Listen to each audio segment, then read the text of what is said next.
ఈ వీడియోలో మా గుమ్మంలో ఉన్న మొక్కలు నేనెంతో ఇష్టంగా పెంచుకున్న మొక్కలు మీకు చూపిస్తాను. మొక్కలు పెంచుకోవాలి అనే కోరిక మనలో ఉన్నప్పుడు అది ప్లేస్ చిన్నదైనా సరే అందులో సరిపడే మొక్కల్ని పెంచుకోవచ్చు. మార్నింగ్ లేవగానే ఇలా గ్రీన్గా కనిపించినట్టయితే నాకైతే చాలా ప్లెజెంట్గా ప్రశాంతంగా అనిపిస్తుంది. డే మొత్తం హ్యాపీగా గడుస్తుంది అనిపించేలాగా ఉంటుంది నా మనసుకి. ఆర్టిఫిషియల్ని కాకుండా ఇలా గ్రీన్ని, నేచర్ని మనం ఇష్టపడినట్టయితే, ఇలా మొక్కల్ని పెంచుకున్నట్టయితే పర్యావరణాన్ని కూడా కాపాడిన వాళ్ళము అవుతాము. మన వంతు ప్రయత్నము. మేమైతే చిన్న సైజు కుండీలను సెలెక్ట్ చేసాము. అందులో కొంచెమే మట్టి ఉంటుంది కాబట్టి అందులో పెరగగలిగే మొక్కలు, రూట్స్ చిన్నగా వచ్చే మొక్కల్ని సెలెక్ట్ చేసుకున్నాము.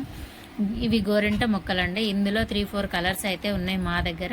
చిన్న ప్లేస్లో చిన్న సైజు కుండీలలో ఎన్నో రకాల మొక్కలు పెంచుకోవచ్చండి. మనకి పెంచాలి అనే కోరిక, తపన మనలో ఉన్నప్పుడు తప్పకుండా సాధ్యమవుతుంది. ఇక్కడ బాటిల్లో వామ ఆకు మొక్కలు అయితే ఉన్నాయి. ఇదండి వీడియో. నచ్చితే ఒక లైక్ అయితే ఇవ్వగలరు. Thank you.